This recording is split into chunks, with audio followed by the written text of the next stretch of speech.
From a young age, we were taught something that sounds right, but silently destroys many people. That the more people you have around you, the better your life is. That a full schedule is a sign of success. That being alone is a problem that needs to be fixed. And if you don't fit in, if you don't have many friends, then something must be wrong with you. But what if that's not true? What if the real problem is not being alone, but not being able to handle your own mind?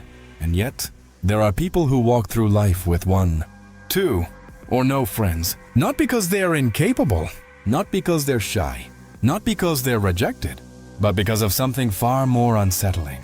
People who can't connect with empty conversations, who don't feel comfortable in large groups, who perceive something others don't see, and even though they sometimes doubt themselves, they carry a clarity within that many will never reach. If you've ever felt uncomfortable for having few friends, if you pretended it didn't matter, but deep down felt that emptiness, stay, because this might change how you see yourself. There's a truth almost no one talks about. Many people aren't surrounded because they feel connected, but because they're afraid of silence, afraid of being alone with their mind, afraid of hearing their thoughts, afraid of feeling what's inside when there are no distractions. That fear sustains millions of relationships, conversations without depth, connections out of habit, presence without meaning. Here's where a key idea appears. Carl Jung spoke about something we all have, but few dare to face: the inner world. He said most people live outward, trying to fit in, but a few dare to look inward. And when someone starts doing that, they can no longer relate the same way, not because they think they're superior, but because they can no longer lie to themselves. The first trait of people with few friends is something many underestimate. They have an uncommon emotional sensitivity.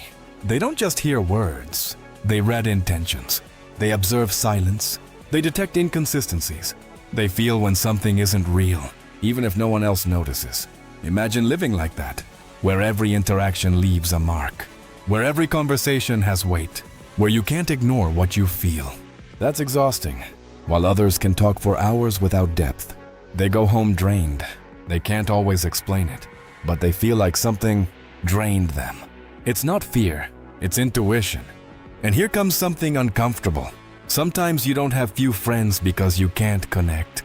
Sometimes you have them because you can't tolerate falsehood, because you prefer silence over empty conversation, because you choose to be alone rather than feel alone surrounded by others. If this resonates with you, it's not a coincidence. Something in you recognizes it. The second trait is even more misunderstood. They don't let just anyone in. Not out of ego, out of experience. They've learned that not all company adds value, that not all closeness builds, that not every connection deserves to stay. Before, they said yes to everything. They gave, they listened, they endured, until they emptied themselves. And something changed, not suddenly, through exhaustion, through accumulated disappointment, through nights where they realized that holding others together was breaking them inside. Now they observe. They watch how you react when they set boundaries, how you respond to no, how you handle their trust, and if they sense manipulation, guilt, inconsistency, they walk away silently. And then comes the most important part: silence. When external noise disappears, something else appears: your own mind, memories, emotions, questions without easy answers. Carl Jung called it the shadow, that part we avoid looking at. But when you stay, when you don't run, something changes. You begin to understand yourself, to recognize your patterns, to see your wounds without disguise.